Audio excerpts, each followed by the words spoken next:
¿Qué tal? Muy buenas noches, bienvenidos, bienvenidas. Esto es Hagan Algo en la antesala de lo que promete ser un punto de inflexión en el próximo año político del peronismo.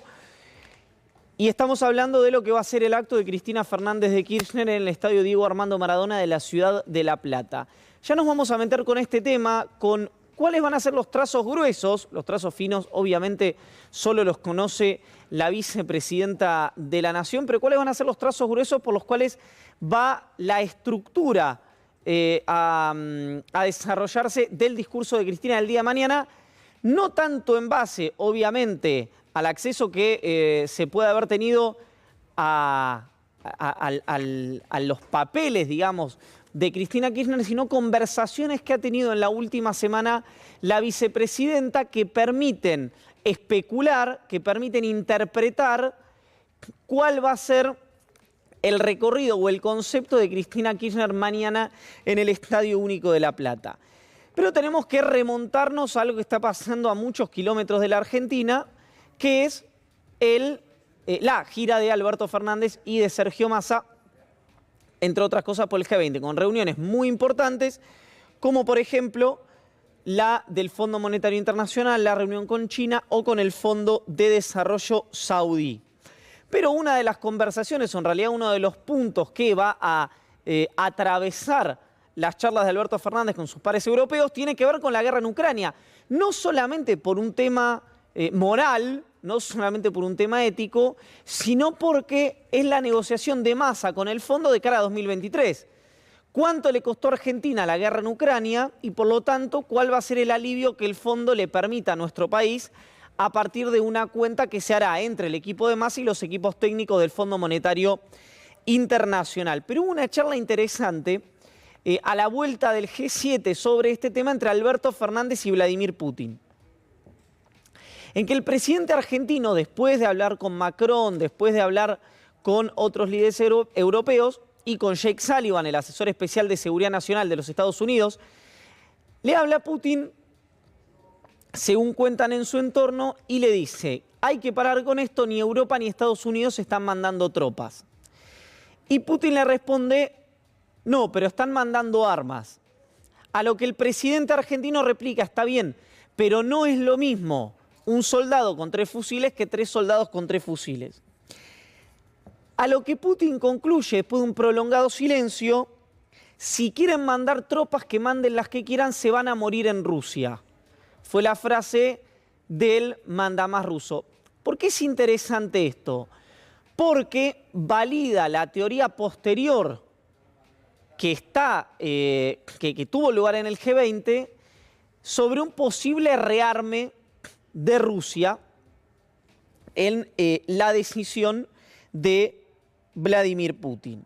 Y esto obviamente continuaría agravando o consolidaría los problemas que tiene la economía global a partir, por ejemplo, de algo muy remanido que ya se ha dicho, que es el precio de la energía. Pero otro activo de Alberto Fernández, en este caso también en el ámbito internacional, tiene que ver con la situación venezolana. El presidente argentino ha oficiado de intermediario, por ejemplo, entre Emmanuel Macron y Nicolás Maduro. Un Nicolás Maduro que, si ustedes miran en el escenario internacional, está transicionando a que lo traten como un dictador, a que lo traten como un jeque árabe, producto de, obviamente, los recursos que tiene Venezuela, en este caso en materia energética. Esta mejora de la posición relativa de Maduro hace, entre otras cosas, por contrapeso, que desmejore mucho la figura de Juan Guaidó. Un Juan Guaidó casi olvidado, pero que había sido designado presidente de Venezuela por el Congreso de los Estados Unidos. En realidad había sido reconocido como presidente de Venezuela por el Congreso de los Estados Unidos durante el mandato de Donald Trump. Vamos a ver qué dijo Alberto Fernández sobre este tema, que es un tema no solamente sensible para la política exterior, sino para la política interior argentina, y cuál es la trastienda de estas declaraciones de Alberto Fernández. Y ya nos metemos con una encuesta muy interesante que le vamos a mostrar en exclusiva, y nos metemos también en instantes nada más con cuáles van a ser los trazos gruesos del discurso de Cristina Kirchner del día de mañana, y algo muy interesante que es quiénes van a asistir al acto de la vicepresidenta de la Nación en el Estadio Único de La Plata. Y vamos a hablar de esto con una de las personas que entiendo que va a asistir al acto, que es Gabriel Catopodis, nombre muy importante del peronismo de la provincia de Buenos Aires y además ministro del gobierno de Alberto Fernández. Pero escuchemos al presidente de la Nación, un reportaje en Francia. Hay que terminar con el reconocimiento de Juan Guaidó. Bueno, Juan Guaidó es una cosa insólita que siga siendo reconocido como presidente de Venezuela porque no tiene ninguna legitimidad, absolutamente ninguna legitimidad. O sea, Europa y Estados Unidos tienen que cambiar. Pero definitivamente, porque eso fue, todo eso, el mundo cayó en la trampa de Donald Trump, esta es la verdad, que construyó un presidente elegido de un modo muy singular en una plaza, con un grupo de diputados que decidió hacerlo presidente de Venezuela. Entonces, yo creo que con eso hay que terminar, creo que hay que reconocer a las autoridades venezolanas y que hay que garantizar dos cosas. La Argentina acompañó siempre al Alto Comisionado de Derechos Humanos en Naciones Unidas. Se habla de crímenes muy graves, ¿no? Inclusive en las denuncias más severas que hizo contra Venezuela, Argentina acompañó eso. O sea, nosotros no es que estamos avalando, nos estamos avalando y al mismo tiempo queriendo ser custodios de que esas cosas no ocurran más en Venezuela. Ha habido muchos progresos porque el Alto Comisionado se instaló en Caracas y pudo ver de cerca la evolución del tema en materia de derechos humanos. Del mismo modo, queremos ser garantes y queremos ser custodios de que el proceso electoral siga siendo tan transparente como ha sido hasta ahora. Y yo lo que veo es en el gobierno del presidente Maduro la vocación de hacerlo. Y mientras esto ocurra, creo que el diálogo bienvenido sea. Interesante, porque Argentina, si uno saca la hojarasca de las declaraciones de los cancilleres, de Felipe Solá, de Santiago Cafiero, ha tenido una posición en torno a la política exterior muy razonable. Es algo que venimos diciendo acá desde el día 1, que en general, producto de, bueno, obviamente el impacto que generan las declaraciones de los ministros de Relaciones Exteriores, pero también de cierta pereza del universo de la opinión pública argentina, de no ir a, por ejemplo, ver lo que ha hecho un extraordinario recurso que tiene el sistema diplomático argentino, que es Federico Villegas Beltrán. Bueno, muchas veces estas cuestiones pueden sorprender, pero ha habido una línea de conducta en la política exterior argentina y además un manejo muy profesional que a veces lo envidiaría la política interna del Frente de Todos, en la política exterior, en las conversaciones de Alberto Fernández con Macron, de Alberto Fernández con Petro, de Macron con Maduro, de Macron con Petro y de la convivencia en el Foro por la Paz, en el cual Alberto Fernández tomó la palabra por ser el que finalmente termina, no sé si iría convenciendo, pero indudablemente empujando a Emmanuel Macron a que tenga una relación, una postura distinta con la República Bolivariana de Venezuela.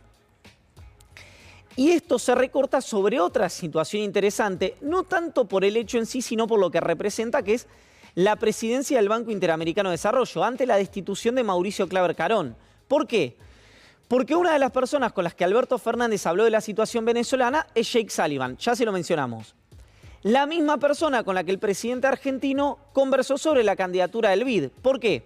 Porque Bolsonaro, antes de irse, propuso para el Banco Interamericano de Desarrollo a Ilan Goldfand, un economista israelí-brasilero que lo propone la administración anterior, pero reporta al establishment, a la burocracia, si usted quiere, de los organismos de Washington. Entonces, ¿qué le dice Alberto Fernández a Sullivan? No, si no valía lo de Trump, o vieron mal ustedes lo de Trump, que cuando se iba lo propuso a Mauricio Claver Carón, no pueden validar a Ilan Goldfand, que lo recomienda Bolsonaro, que es el presidente saliente. ¿Por qué? Porque tiene una expectativa el presidente argentino de presentar un candidato en común con México, que en general México negocia como una anguila enjabonada en este tipo de situaciones. Esto, obviamente, llegado el caso que como aparentemente ocurre, la candidatura de Cecilia Todesca tenga menos posibilidades de la que desea el gobierno argentino. No por Cecilia Todesca, sino por este escenario que le estamos planteando y además porque habría que preguntarse si uno fuera parte de la burocracia de Washington, repito, esto no es poner en duda las capacidades técnicas de Cecilia Todesca, sino ver el track record de la Argentina, si le darían a un argentino o a una argentina la conducción de un banco con la historia que tiene la Argentina. Es una pregunta que se harían en los Estados Unidos. Y es importante porque tiene el 40% del Banco Interamericano de Desarrollo. Esto también es interesante porque genera una discusión interna del gobierno de Brasil donde Gerardo Alckmin, el vicepresidente de Lula, quiere mantenerlo a Ilan Goldfan. Lula no lo quiere, pero tampoco puede salir a rivalizar con el candidato que tiene su país, que hoy es el favorito. Repitamos, el candidato que dejó Bolsonaro es el favorito a presidir el BID. Alguien que había sido mal visto por el equipo económico de Martín Guzmán en su momento. En realidad, reformulo, por el gobierno argentino cuando viene a representar al Fondo Monetario Internacional en América Latina, pero que cuando uno habla con quienes han negociado antes, durante y como le digo, antes, durante y después de lo que fue, por ejemplo, el rechazo de un sector del kirchnerismo al acuerdo con el fondo, ven en Ilan Goldfan a alguien que acompañó a su modo a la República Argentina. Cuando uno dice lo acompañó, no se puede pensar en que actuó como actuaría Axel Kicillof. Es un hombre del Fondo Monetario Internacional que representa los intereses del Fondo Monetario Internacional, pero que no tuvo una actitud especialmente reactiva con la República Argentina. Y esto nos lleva a nuestro país por dos motivos. El primero, por aquella encuesta que se terminó de procesar el viernes pasado, que yo les conté, de 4.000 casos presenciales, donde se ven algunas certezas. La primera, que cuando la encuesta del PRO, a nivel nacional, de 4.000 casos presenciales, cuando miran por sello, están a menos de 5 puntos de diferencia al Frente de Todos y Juntos por el Cambio. Ahora, tiene una ventaja comparativa a la oposición, que es, tiene candidatos que rompen el techo de la marca de Juntos por el Cambio, algo que, según este sondeo, no tiene el oficialismo. Pero sí tiene el oficialismo un activo y por eso mañana el acto de Cristina Kirchner en La Plata cobra especial importancia. Que es que parte de un piso, el Frente de Todos, de 40 puntos en la provincia de Buenos Aires.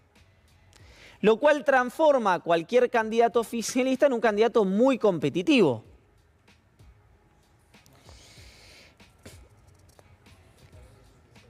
En la provincia de Buenos Aires, según esta misma encuesta, en imagen, no en intención de voto, Horacio Rodríguez Larreta aventaja por 17 puntos a Bullrich y a Macri.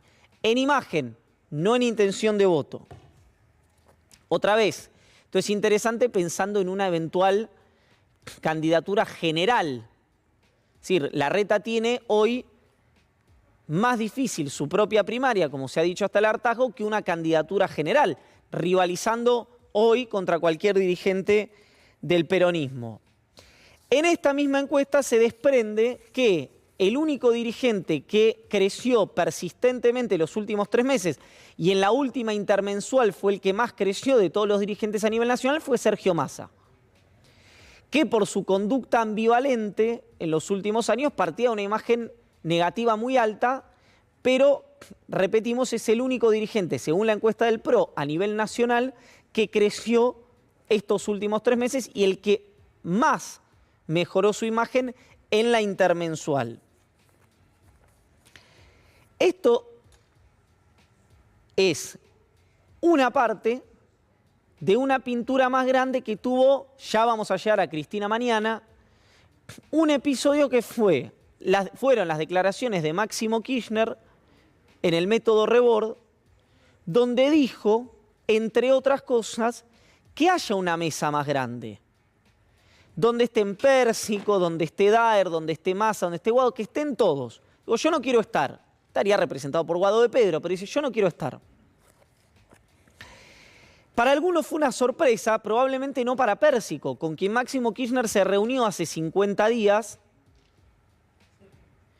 y con quien hubo gestualidades no directas, pero sí, por ejemplo, en el plenario del Movimiento Evita del sábado, donde hubo una musicalidad muy distinta frente a la figura de Cristina Kirchner que la que venía habiendo en la organización que preside Emilio Pérsico. Es decir, más diálogo, menos confrontación con la vicepresidenta.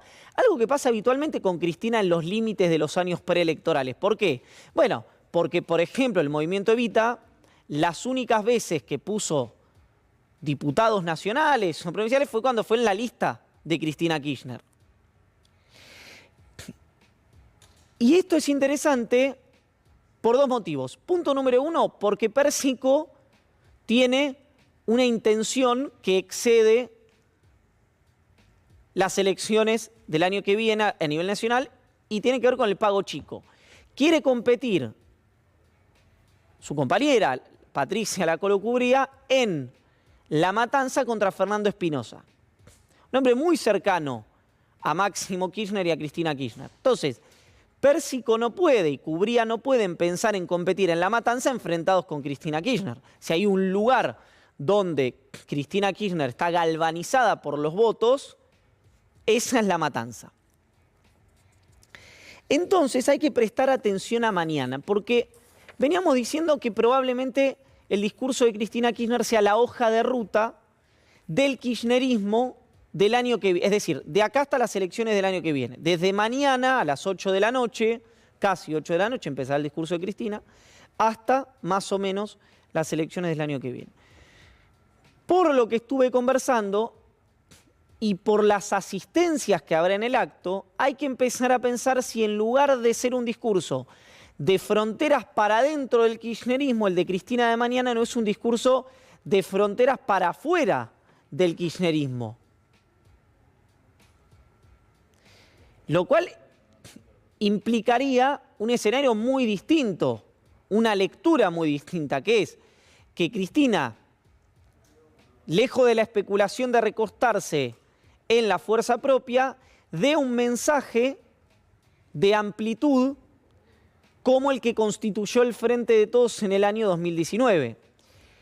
Y hay que prestar atención porque además de dirigentes del peronismo bonaerense, entre los cuales entiendo que está Gabriel Catopodis, que es nuestro invitado del día de hoy, además de ser un hombre muy importante del peronismo de la provincia de Buenos Aires, es ministro clave del gabinete de Alberto Fernández, y además de dirigentes importantes de la CGT, como Pablo Moyano, como Sergio Palazzo, como Paco Manrique, el adjunto de Ricardo Pignanelli en el ESMATA, va a haber 2 o 3 centenares de dirigentes del movimiento Evita.